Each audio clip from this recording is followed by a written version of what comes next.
Welcome and thank you for joining Part 3 of Sci-Farth's micro-webinar series, Partnering for Success, a cross-practice series on top legal considerations for government contractors. This installment of the series will focus on wage and hour considerations and strategies. All participants are in listen-only mode. You are encouraged to submit questions throughout the program through the Q&A section located on the right side of your WebEx window. Any unanswered questions will be followed up by email after the webinar. For those interested in CLE credit, an attendance verification code will be read during the presentation. Please write this code down. It will not be repeated and is required for CLE credit. Copies of the webinar recording and materials will be distributed to attendees in the days following the webinar. At this time, I'd like to turn the program over to Amy Hong. Amy, you may begin. Thank you. We can go to the next slide.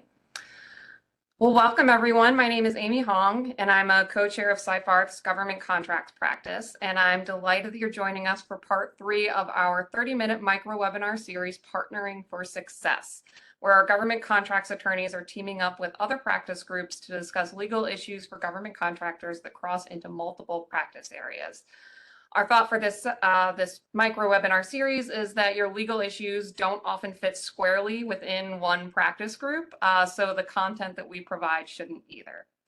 Before we jump into today's program, I did want to give a quick plug for the remainder of the series. It will include topics where we partner with the corporate group, the intellectual property group, and the real estate group. They'll be coming monthly, and by attending this webinar, you will receive an invitation to the remaining parts of the series. So as I said, we're kicking off part 3 of the series with a great example of the intersection between government contracts law and employment law, wage and hour considerations and strategies. This is a particularly tricky area for government contractors, where we benefit a lot from the experience of our colleagues in the wage and hour group at Sci-Farth. So I'm very happy to be joined by 2 real thought leaders in this field. First, Adam Lasky is my fellow co-chair of the government contracts group. He has a wide government contracts practice that focuses on other areas, including bid protests, counseling, joint venture agreements, but Adam has been my go-to when it comes to Service Contract Act issues. Second, we're joined by Scott Hecker, who is senior counsel in our labor and employment group. Scott has some very unique experience for us here today, having worked at the U.S. Department of Labor, including in the Wage and Hour Division. His experience at DOL, spanning trial and appellate litigation, rulemaking, client advice, and agency strategic planning, really make him an asset to our government contracts group when we have these wage and hour issues. So with that, I will turn it over to our 2 panelists. Thanks, Amy. We can go, to the next slide. Adam, I'll just read the agenda here and then kick it over to you. Adam, as Amy mentioned, has a great deal of Service Contract Act experience, and he'll be talking about some of the coverage issues that we find our clients experiencing when they're dealing in that area. And then I'll take on a little bit of conversation about the Inflation Reduction Act and how sort of Davis-Bacon's prevailing wage framework has been kind of grafted onto that with a few nuances, and also it continues to develop, so we're not fully sure exactly how that'll look. But that's going to be our agenda today, and we can go to the next slide. We can skip that one as well. Just to mention the statutes in general that you folks probably deal with. We assume it's the Service Contract Act that we already mentioned, which is going to cover government contracts for services brilliantly. And then the Davis-Bacon Act and its related acts applies to government construction contracts.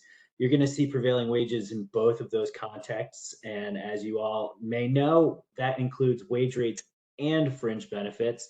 So you want to make sure you're dealing with both components of that prevailing wage definition.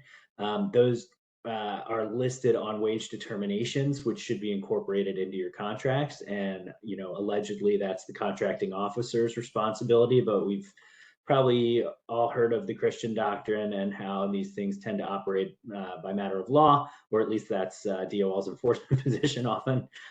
So important to pay attention to that. And if we go to the next slide, I'm going to kick it, I believe, over to Adam to talk about some of the service contract coverage issues that we see. Thanks, Scott. So, thank you, Amy. Scott and I pretty much tag team on the vast majority of service contract and DBA issues that come into the firm, and he speaks prevailing wage and I speak government contracts. And unfortunately, this is an area that is particularly complicated for contractors and lawyers because it's essentially a mishmash of federal acquisition regulations and Department of Labor regulations coming together, and the baseline language for them is just two different languages. So it can be very challenging at times, and you have different agencies taking different positions on these things. We decided to pick these two topics today because these are probably some of the most common, if not the most common questions we're getting right now, especially from companies who are not 100% government contractors or who are predominantly commercial contractors, are situations where there is question as to whether the contract is covered by the Contract Act, predominantly because there's confusion in the solicitation, and issues about Inflation Reduction Act, which Scott's going to talk about more. So why should you care about whether your contract is covered by the Service Contract Act? Well, having just one SCA covered contract will have broad ripple effects on your company. If you have one, especially if the people working on that SCA contract will also be working on non-SCA contracts. If you're not tracking time correctly and segregating hours, you're going to have a situation where a person works 1 hour on a service covered contract and 39 hours on another contract. And if you didn't track and segregate properly, all those hours are going to be considered Service Contract Act hours. And Service Contract Act hours are complicated because you can't pay people in the same way you would normally pay, not just minimum wages, but also the timing of payments. And what's also particularly complicated is health and welfare benefits. There's a minimum health and welfare benefit required under the Service Contract Act, and not all traditional health and welfare benefits a company would give out qualify for that. So these are why it's amongst the many reasons why it's really important to know, is your contract properly classified as SCA or not SCA? And who actually decides that? The ultimate arbiter of this is the Department of Labor. But in reality, most of the initial decisions, if not all the initial decisions, as to whether a contract is covered by the SCA are being made by the contracting agencies themselves. They can go to the Department of Labor to get guidance on that, but they rarely do. So the agency itself is making the determination as to whether or not to include the SCA clause into the contract. And they aren't always correct. And sometimes it's debatable. So when you're trying to decide, look at, is my contract covered? Here's the things you should look for. First of all, is the contract or a subcontract being entered into with a federal agency or the District of Columbia, or is it a subcontract underneath one of those contracts? This is a big difference between Davis-Bacon and Service Contract Act. Davis-Bacon effectively applies to federally funded construction contracts, not just federal contracts. So federally funded contracts with public agents, like state and local public agencies. Service Contract Act only applies to contracts that are with the federal agencies or District of Columbia. It does not apply to a service contract simply by a locality, simply because that city got federal funding for that contract.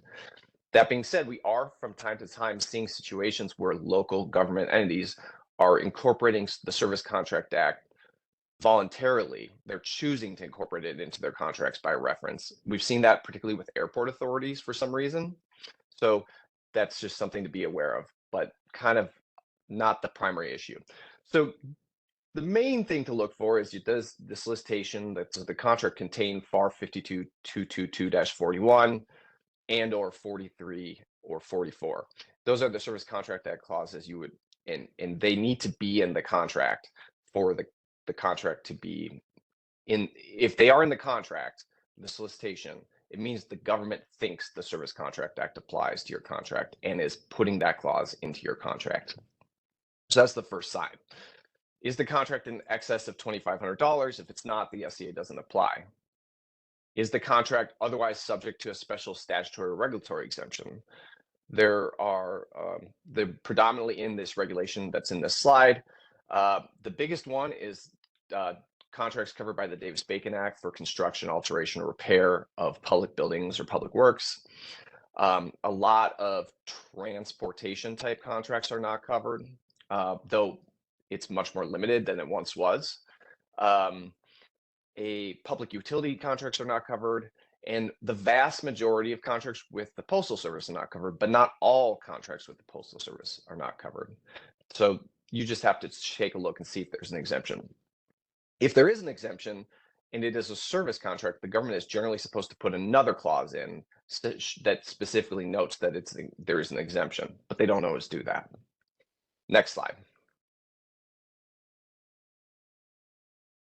So assuming that all those conditions are met and there's no statutory exemption, then the next question is the principal purpose of the contract furnishing services in the United States through the use of service employees? And services, United States, and service employees are kind of the key pieces of that principle to some degree as well. So the United States, in the FAR, there's like multiple different definitions of what the United States is. And there's a specific definition for the Service Contract Act. It includes 50 states, DC, and a bunch of US territories. It does not include all US territories. It does not include, for example, Midway Island. It does not include US bases in foreign countries. So we have seen situations though where the government has included the SCA clause in contracts where the predominant services were not in the United States at all. So that's the first thing to look out for, as in it should be excluded. One thing to keep in mind is that a lot of contracts that have some overseas work, but our service contracts with predominantly work in the United States are going to be covered. But the people who work entirely outside the United States, they still won't be covered. The contract will be covered, but those employees will not be subject to the Service Contract Act. Services, that's the other thing, extremely broad, extremely broad. You should pretty much assume the answer is most things that sound like a service are a service. And then service employees. And this is actually one where I think we see the biggest confusion with the government as to whether the contract should be properly classified. So is the principal purpose of the procurement for a type of service where service employees will not be used? And if the answer is yes, they will not be used, or predominantly the people are not considered service employees, even though it is a contract for services, then the SCA doesn't apply. The biggest example of that would be people who fall into FLSA exemptions as bona fide executive, administrative, or professional. And Scott, can you talk to that what that means a little bit? Yeah, so Section 541, 29 CFR 541 has specific exemptions for employees who perform certain duties that fall under those categories, as well as meet a salary threshold. Something to pay attention to right now, because there's actually a notice of proposed rulemaking issued recently by USDOL Wage and Hour Division that will modify, it will revise these exemptions focused on the salary threshold, and it would raise that threshold pretty significantly from mid 30,000s right now up to at least it's right now written like 55,000 and change, but they're pinning it to an index that may actually, by the time it's issued, raise that number above 60,000 a year. The highly compensated threshold will also raise pretty significantly from I think 107 right now to I want to say around $144,000. So you're looking at fewer people that will meet those thresholds and will therefore be eligible for overtime. So something to pay attention to in classifying folks, and consider that as it's evolving as well. So just as an example of the application of this, I think the easiest one for me is in the law firm context. So let's say there's the government wants to hire a law firm to do certain legal work, and lawyers are going to be exempt under the FLSA exemptions, and paralegals are generally not considered exempt. And administrative, there's some are, some aren't, but generally not. And administrative assistants are not considered exempt. So if the predominant work is legal, like trial work, what have you, and it just happens to be there's some support from these non-exempt employees, that's going to be something that is not principal purpose service employees. However, if it's some sort of maybe processing of more of a paperwork type of legal thing, and the paralegals are doing the vast majority of the work, and really the lawyer is simply supervising, then that is going to be something performed predominantly by service employees, and the contract is going to be covered by the SCA. So next slide. So what should you do if you win, and what should you do if you disagree with the contract agency's position on whether the contract is SCA covered? The most important thing to do is act before you bid and act before award. It's going to be very difficult, especially if the government has decided it is classified as SCA and you don't think it is, should be. It's going to be near impossible to unwind that after award. And while there is a possibility that if the government classifies it as non-SCA and they're wrong, that will change after award, that's not going to be a good thing for you. So the important thing to do, the first thing you should probably do is what I would call persuasive pre-bid questions. Rather than asking, you get an opportunity to submit pre-bid questions to the government, don't submit something as a question, but rather as a very persuasive, an argument as to why the government this contract is not properly classified as should not be classified as SCA or the inverse. You may want to add a question mark to the end of this question, but it's not really a question. You're trying to convince the government of that position. If they still won't do anything, you can and probably should file a pre-bid protest to reduce your risk. And if the other option is going to the Department of Labor and advising this and asking for their position, asking them to tell the agency that they've got it wrong. But you don't know if that's going to happen fast enough to really help you. Certainly afterward, you could go to the Department of Labor and get them to review and correct it. But the problem is, if the SCA clause wasn't included, but should have been, it's going to impact how you can price your proposal. If the SCA clause is not in the contract, then you aren't entitled to annual adjustments to cover SCA specific wage increases. So if it is an SCA covered contract, you're not supposed to, for non-exempt employees, you're not supposed to bid essentially raises into your price, because those will be covered for option periods, because those will be covered through an SCA wage adjustment. But if it isn't an SCA covered contract, or the clause is not in the contract, you have to put that contingency into your pricing. So you're going to end up having to bid a higher price than you would otherwise bid for the same thing. And also, while there is a FAR clause, FAR provision, FAR 22.1.1015, that says if the Department of Labor decides after the fact that the contract was misclassified as non-SCA, the Department of Labor can come in and tell the agency to add the clause and require the contractor to retroactively pay the SCA wages and benefits.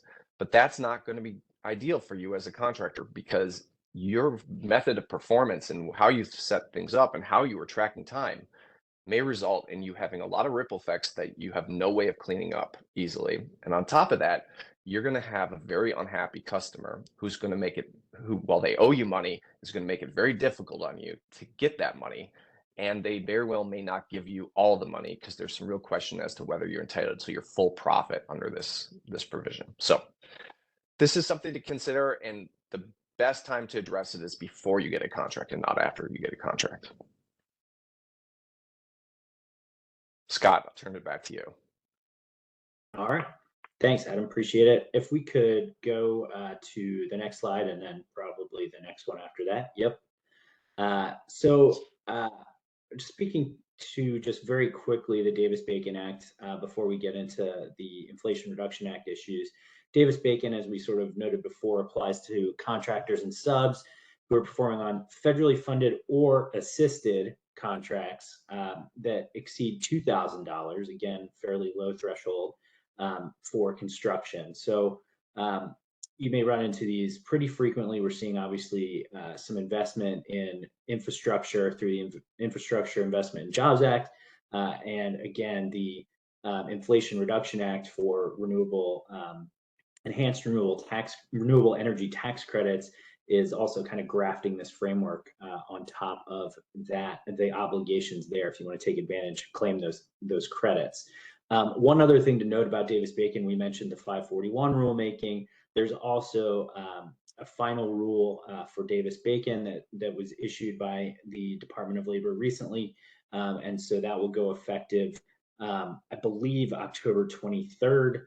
Something to pay attention to right there on the slide, October 23rd. The big thing is the 30% rule. There are a number of changes, but the 30% rule, which means that if the same wage isn't paid to a majority of those employed in a particular job classification, then the prevailing wage will be the greatest number of folks, who are paid a particular amount, so long as that's more than 30% of people. So we can argue about whether prevailing means greater than 50%, or you can peg it at 30% or whatever percent you feel like. But that is also going to impact bottom lines. Obviously, it's likely to raise prevailing wage rates, increase costs, and potentially for non-government contractors, or those of you who operate in both the government contracting and commercial space, could pull up other rates because you'll need to compete with these kinds of prevailing wage rates that are becoming more prevalent and higher. So something to keep in mind. Going to the next slide, Brooke, and sort of turning to the Inflation Reduction Act.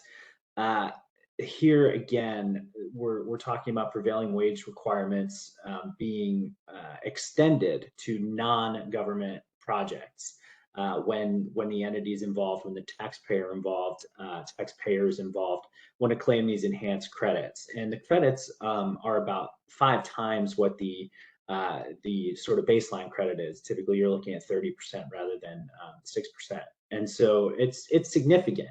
Now, the obligation is one that someone would take on to claim the credit. So it's not that the baseline credit is not impacted by prevailing wages necessarily, but if you want the enhanced credit, that's when you're going to need to look to these prevailing wage requirements, as well as the apprenticeship requirements that are implicated. So, it's interesting to see.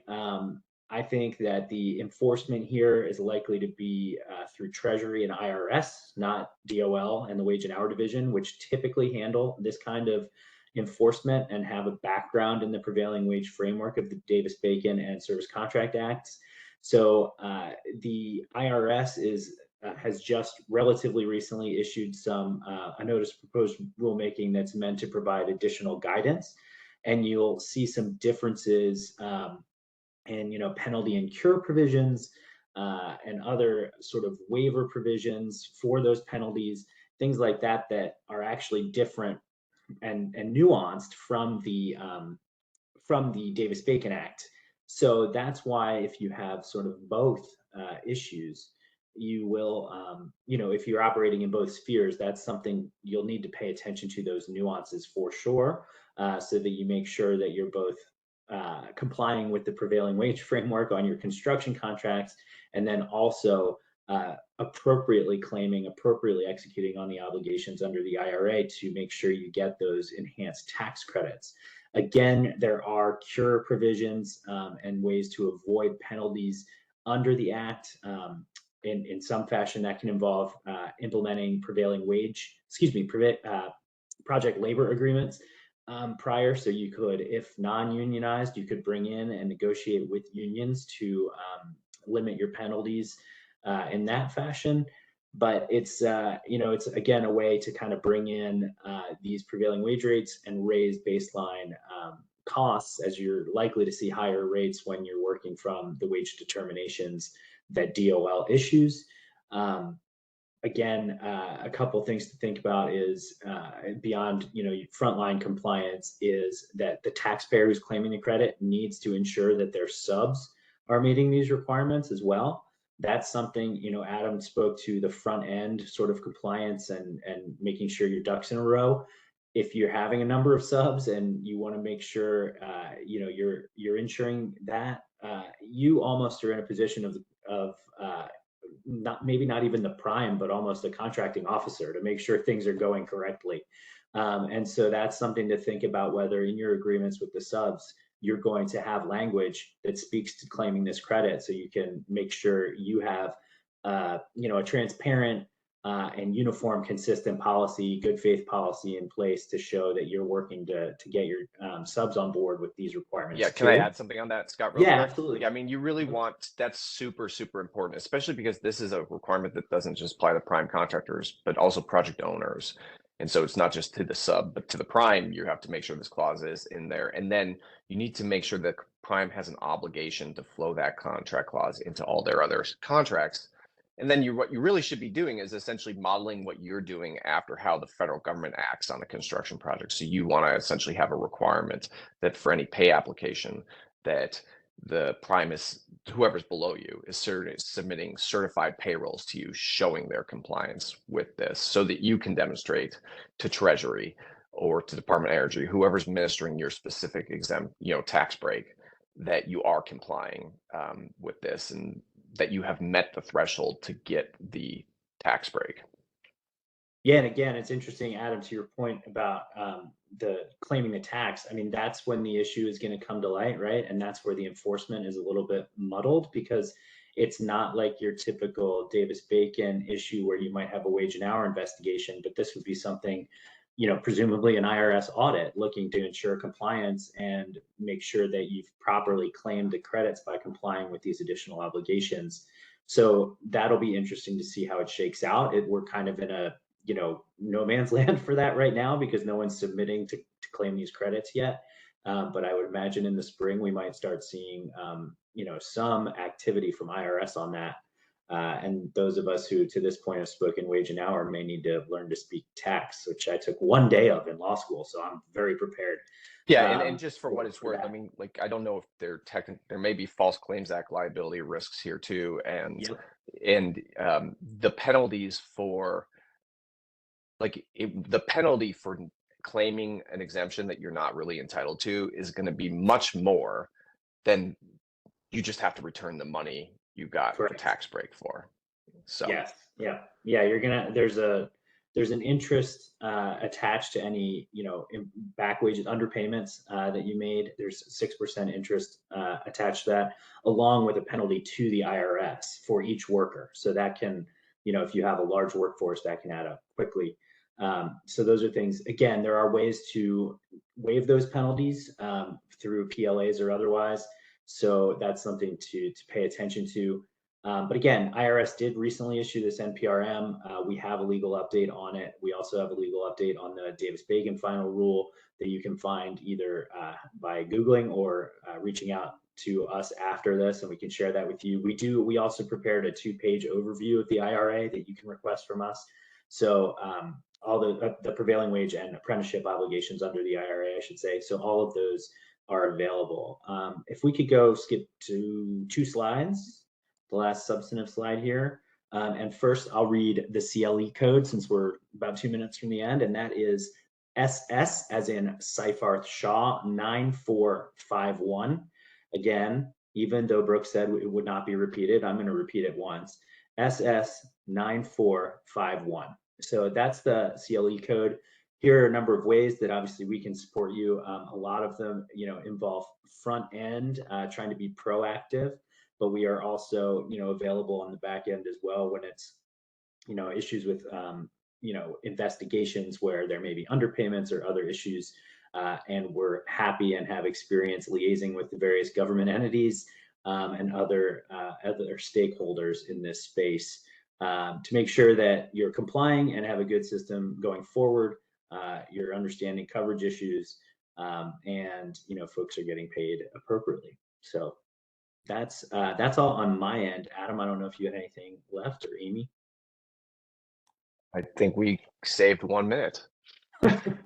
Efficiency. All right.